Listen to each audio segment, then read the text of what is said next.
सुमन घर की बनी रोटी सब्जी का नाम सुनते ही बुरा सा मुंह बना लेती थी। उसी बात को लेकर सास बहू दोनों में रोजाना तू मैं हो ही जाती थी। सुमन, ये क्या, तुमने बाहर से कुछ खाने का मंगवाया है क्या? हाँ, वो मैंने रसोई में देखा, आप रात के खाने के लिए भिंडी काट रही हो। मेरे से सूखी रोटी सब्जी नहीं खाई जाती, इसलिए मैंने नूडल्स और मंचूरियन मंगवा लिया। बस, अब मैं तुम्हें कुछ बोलूंगी तो तुम्हें बुरा लगेगा कि मैं तुम्हें खाने के लिए टोक रही हूँ। ये रोजाना बाजार से जो तुम खाने का सामान मंगवाती रहती हो ना, सेहत के लिए कितना खराब है, ये तुम्हें बाद में पता चलेगा। मम्मी जी, दुनिया बाजार का खाती है, हम खा लेंगे तो क्या बीमार पड़ जाएंगे? ऐसा नहीं होता, ये सब बेकार की बातें हैं। मुझे कुछ नहीं होता, मैं बिल्कुल ठीक हूँ। अच्छा, मुझे बहुत तेज भूख लगी है। राजीव तो रात को लेट आएंगे, मैं तो खाना खा रही हूँ, आप खाओगे? नहीं, मैं तुम्हारे ससुर जी को पहले रोटी दे दूं, उसके बाद खा लूंगी। तुम खा लो, भिंडी रोटी लेनी हो तो ले लेना, साथ में मैंने रोटियां ज्यादा बना दी थी। ठीक है, एक ले लूंगी, रोटी मन होगा तो। सुमन अक्सर ही रोटी सब्जी बनने के टाइम पर बाजार से ऑर्डर कर देती थी, या फिर सूखी सब्जी बने तो उसके साथ कुछ और बनाने की तैयारी कर लेती थी। सुमन, आज मंडी से करेले लेते आऊं? तुम्हारे बाबूजी कई दिनों से करेले आलू प्याज की सब्जी खाने के लिए कह रहे हैं। तो हम सब क्या खाएंगे? वही रोटी सब्जी जो बनेगी, और क्या खाना है। मैं मंडी होकर आती हूँ। सुमन की सास सुषमा सब्जियां लेने मंडी चली जाती है। रात को सुमन रोटी सब्जी बनाकर तैयार कर देती है, पर अभी सुमन कढ़ाई में कुछ और बना रही थी। तभी सुषमा रसोई में आती है। अरे सुमन, ये क्या बना रही हो? वो मेरा ना रोटी सब्जी खाने का मन नहीं था, इसलिए मैं अपने लिए नूडल्स बना रही हूँ। अरे, तो अब तुम्हारा नूडल्स खाकर पेट भर जाएगा, तो क्या तुम अब फिर रोटी सब्जी नहीं खाओगी? बहू, ये सब ठीक नहीं। रोटी सब्जी खाना भी बहुत जरूरी है। हर समय ये उल्टा सीधा खाने से पेट को नुकसान होता है। मेरा बिल्कुल मन नहीं था रोटी सब्जी का, इसलिए मैंने नूडल्स बना लिए। हर समय रोटी सब्जी नहीं खाई जाती, आप सब खाओ ना रोटी सब्जी, आपको थोड़ी रोका है। रहने दो मम्मी, जब ये नहीं सुनती तो कहना बेकार है। छोड़ो तुम, ये रोजाना की तू मैं से मेरा सिर दर्द होता है। अरे सुषमा, आज रोटी मिल जाएगी या भूखा ही सोना पड़ेगा? हाँ, ला रही हूँ। ये रोजाना की चिक चिक से ना मेरा दिमाग खराब हो गया है। अब दिखाती हूँ इन्हें कल से कि रोटी सब्जी बनाना होता क्या है। अगले दिन सुमन की हरकत से हर कोई अनजान था कि वो क्या नया करने वाली है। हे भगवान, कटहल में इतना तेल। बहू, ये तेल की सब्जी है या कटहल की? मम्मी जी, अब आपको इसमें भी प्रॉब्लम है। आज तो मैं रोटी सब्जी बना और खा रही हूँ। देखो, मैंने बाजार का कुछ नहीं मंगवाया, ना ही घर पर कुछ अलग से बनाया है। पर इतना तेल सभी के लिए बहुत नुकसानदायक होता है। सब्जी में तेल कम डाला करो। अब सब्जी तो मैं ऐसे ही बनाऊंगी, जिसको खानी है खाए, नहीं खानी है मत खाए। सुमन ने अब रोटी सब्जी बनानी और खानी शुरू की तो अपनी मन मर्जी की सब्जी बनाने लगी। रोजाना ही सुमन तली हुई तेल में डूबी मिर्च मसाले वाली सब्जियां बनाने लगी। ये आप गाजर मटर की उबली हुई सब्जी क्यों बना रही हो? मैंने तो शाही पनीर बनाया ना, वो नहीं खाओगे? नहीं बहू, तुमने इतना तेल और मिर्च मसाले वाला बनाया है, तुम्हारे बाबूजी और मैं इतनी तेल और मिर्च मसाले वाली सब्जियां नहीं खा सकते। मेरी जीभ जलती है ज्यादा मिर्च मसाले वाली सब्जी खाऊं तो। और तुम्हारे बाबूजी तो वैसे भी दिल के मरीज हैं, उन्हें मैं इतना तेल नहीं दे सकती, इसलिए मैं उनके और अपने लिए उबली हुई गाजर मटर की सब्जी बना रही हूँ। तभी राजीव भी ऑफिस से आ जाता है। कितनी बार का है, तली मिर्च मसाले वाली सब्जी ऑफिस में मत दिया करो। कोफ्ते दे दिए और पूरा दिन मेरे ऑफिस। कभी गैस की कोई गोली खा रहा हूँ, हाजमे की कोई चीज ले रहा हूँ। अरे ऐसे थोड़ी होता है, मैं पूरा दिन में जलन हो रही है, मैं तो कुछ नहीं खाऊंगा। मैंने गाजर मटर की सब्जी बनाई है, उसमें नमक मिर्च बहुत हल्का है, तो उसके साथ फुल्का खा लेना। कितनी बार तो मैं बोलती हूँ कि सुमन, तेल वाली मिर्च मसाले की सब्जी कम बनाया कर। बाजार का बंद हुआ तो अब तुमने रोटी सब्जी में इतना तेल और मिर्च मसाले डालने शुरू कर दिए। तुम्हें कोई नहीं समझा सकता। मैं बार बार बोलती हूँ, लोग मुझे ही गलत कहेंगे कि बहू को खाने पीने के लिए टोक रही हूँ। वही हुआ जिसका डर था। अगले दिन सुमन के पेट में बहुत दर्द था। घर पर चीजें लेकर भी दर्द ठीक नहीं हो रहा था। कितनी बार मना किया कि खाने पीने की चीजों पर ध्यान दो, कि हम क्या खा रहे हैं। अरे 1-2 दिन तो चल जाता है, ये थोड़ी रोजाना की इतना तला भुना बाजार का खाना। कभी घर पर बना तो ऐसा तला हुआ खाना, पूरे 1 किलो के तेल की बोतल 1 हफ्ते में खत्म कर दी तुमने बहू। पर मैंने कुछ नहीं कहा, वरना तुम मुझे दोष देती कि मैं तुम्हारे खाने पर नजर लगा रही हूँ। मुझे पता था कि ऐसा ही कुछ होगा, पर मैं कहकर बुरी ही बनती। अरे सुषमा, बस भी करो। जाओ बहू, तुम राजीव के साथ डॉक्टर के पास होकर आओ। राजीव सुमन को डॉक्टर के पास ले जाता है। सुमन के पेट में दर्द ज्यादा था, इस वजह से अल्ट्रासाउंड तुरंत ही किया जाता है। अब देखिए राजीव जी, इनका फैटी लिवर आया है। बहुत हल्का खाना खाना है, कोई तेल मिर्च मसाले नहीं, बस उबला हुआ हो सके तो बेहतर है। पानी खूब पीना है और लिक्विड लेते रहिए। जूस, फ्रूट्स, खिचड़ी, दही, दलिया, दाल, हरी सब्जियां ज्यादा मात्रा में लेने हैं। बाकी मैं कुछ दवाइयां लिख कर दे रहा हूँ, 5 दिन बाद मुझे दिखाना है। जी थैंक यू डॉक्टर। डॉक्टर साहब, पेट में दर्द ठीक हो जाएगा ना? बहुत ज्यादा हो रहा है। हाँ, जैसे जैसे बीमारी ठीक होगी वैसे वैसे पेट दर्द में भी आराम मिलता रहेगा। कुछ हल्का खाकर जाते से दवाई ले लेना और दवाई का कोर्स बहुत ध्यान से करना है, पर साथ ही साथ अपने खान पान पर भी पूरा ध्यान रखना है। राजीव सुमन को लेकर घर आ जाता है। सुमन की सास सुषमा रसोई में खिचड़ी तैयार कर रही थी। कुछ देर बाद सुषमा सुमन के लिए खिचड़ी और दही लेकर आती है। ये लो सुमन, ये खिचड़ी खा लो, उसके बाद दवाई ले लेना, आराम मिल जाएगा। सॉरी मम्मी जी, मैंने आपकी बातों पर बिल्कुल भी ध्यान नहीं दिया। हमारे बड़े हमें सही बात कहते हैं, पर हम छोटे उनकी बातों को इग्नोर कर देते हैं। पर सच तो यह है कि आप ठीक कहती थी, मेरी भलाई सोचती थी। मैं प्रॉमिस करती हूँ अब मैं सिंपल खाना खाऊंगी, नॉर्मल सब्जी रोटी और घर का बना सिंपल खाना।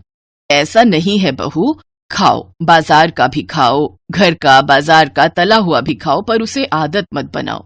कभी तीज त्योहार या फिर कोई शादी पार्टी या कोई समारोह उत्सव हो तब खाओ। ये नहीं कि रोजाना ही हम इतना भारी खाना खा रहे हैं जो हमारी सेहत को नुकसान दे रहा है। ये भी तो ठीक नहीं। अब जल्दी से खिचड़ी खा लो, फिर दवाई ले लेना। सुषमा खुश थी कि सुमन ने उसकी बातों पर ध्यान दिया और उन बातों पर अमल किया, जिससे कुछ ही दिनों में सुमन की तबीयत बिल्कुल ठीक हो गई।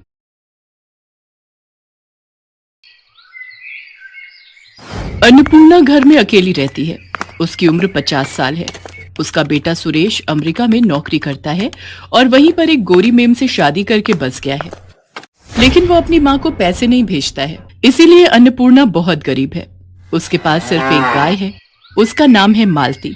अन्नपूर्णा मालती का दूध बेचकर अपना पेट पालती है। सुन मालती, तुझे पता है मेरा बेटा अमेरिका में बहुत बड़ी नौकरी करता है। वो जब लौट कर आएगा तब देखना मेरे लिए कितना कुछ लाएगा। अन्नपूर्णा की आंखों में बहुत सारे सपने हैं अपने बेटे को लेकर, लेकिन सुरेश उसकी माँ को कभी याद भी नहीं करता। कुछ दिन बाद शाम को अन्नपूर्णा जब खाने का इंतजाम कर रही थी, तब अचानक से वहाँ सुरेश अपनी विलायती बहू के साथ आता है।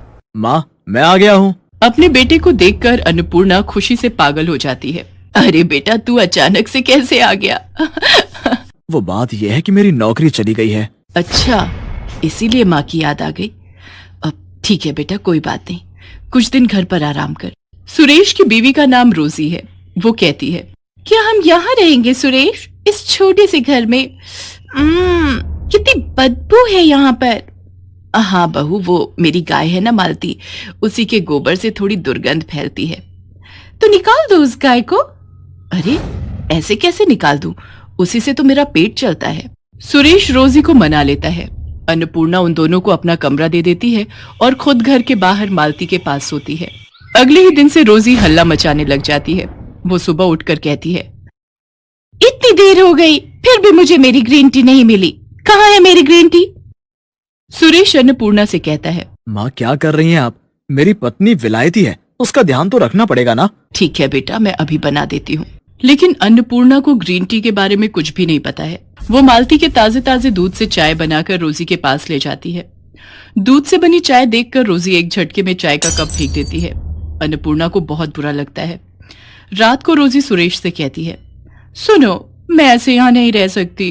अरे रोजी, कुछ ही दिन की तो बात है, रह लो ना। नहीं, तुम्हारी माँ गवार है। ये घर तो तुम्हारे नाम पर है ना, इसे बेच दो और चलो किसी अच्छे से होटल में रहते हैं। अगले दिन सुरेश घर बेचने के बारे में अन्नपूर्णा को बताता है। अन्नपूर्णा रोते हुए कहती है, ये क्या कह रहा है बेटा, इस घर में तेरे बापू की यादें हैं। तभी वहाँ गांव के मुखिया चले आते हैं और कहते हैं, हाँ, ऐसे घर कैसे बेच दोगे तुम? तुम्हारी माँ कहाँ रहेगी फिर? वो सब हमें क्या पता, ये घर सुरेश के नाम पर है। हम ये घर बेचकर चले जाएंगे। आप होते कौन हो हमारे बीच में बात करने वाले?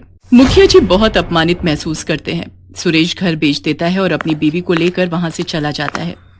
वो दोनों एक महंगे से होटल में रहने लगते हैं और इधर अन्नपूर्णा अपनी प्यारी गाय मालती को लेकर रास्तों पर निकल पड़ती है। वो बहुत उदास है और उसकी आंखों में नमी है। ये क्या हो गया भगवान, अब मैं क्या करूं? मेरे खुद के बेटे ने मेरे साथ धोखा कर दिया। अन्नपूर्णा बस दूध बेचती रहती है और उससे जो थोड़े बहुत पैसे मिलते हैं वो उससे अपना गुजारा करती है। वो रास्ते में रहती है। इसी तरह कुछ दिन बीत जाते हैं। मालती एक दिन किसी के खेत में घुस जाती है और घास खाने लगती है। ये देखकर खेत का मालिक मालती को भगा देता है और अन्नपूर्णा को आकर धमकी देता है। देख बुढ़िया, तेरी गाय अगर मेरे खेत में दोबारा घुसी तो मैं इसे मार डालूंगा। कोई उपाय न देखकर मालती एक चाय की दुकान के पास जाती है। वहां चाय के पत्तों का ढेर पड़ा हुआ था। मालती वही खाने लगती है। वो बहुत सारे चाय के पत्ते खा लेती है। उसके बाद वाले दिन सुबह अन्नपूर्णा जब मालती से दूध निकालने जाती है तब एक चमत्कार हो जाता है। दूध के बदले चाय निकलने लगती है। अन्नपूर्णा चौंक जाती है। अरे ये क्या, मालती दूध में ही चाय दे रही है। गजब हो गया, ये तो चमत्कार हो गया। कुछ ही देर में चारों तरफ ये खबर फैल जाती है और बहुत सारे लोग गाय से निकलने वाली चाय पीने के लिए लाइन में खड़े हो जाते हैं। अन्नपूर्णा एक कप चाय 10 रुपए में बेचती है। सब कुछ देखकर मालती के चेहरे पर भी मुस्कान आ जाती है। चारों तरफ हड़बड़ी मच जाती है। वाह, ये चाय तो कितनी स्वादिष्ट है। मुझे एक और कप दो। मुझे भी दो, इस बोतल में भी दो, मुझे घर ले जाना है। अन्नपूर्णा पूरा दिन चाय बेचती है। इस तरह एक दिन में वो हजारों रुपए कमा लेती है। हे भगवान, आपका लाख लाख शुक्र है। आपकी वजह से ये चमत्कार हो पाया है।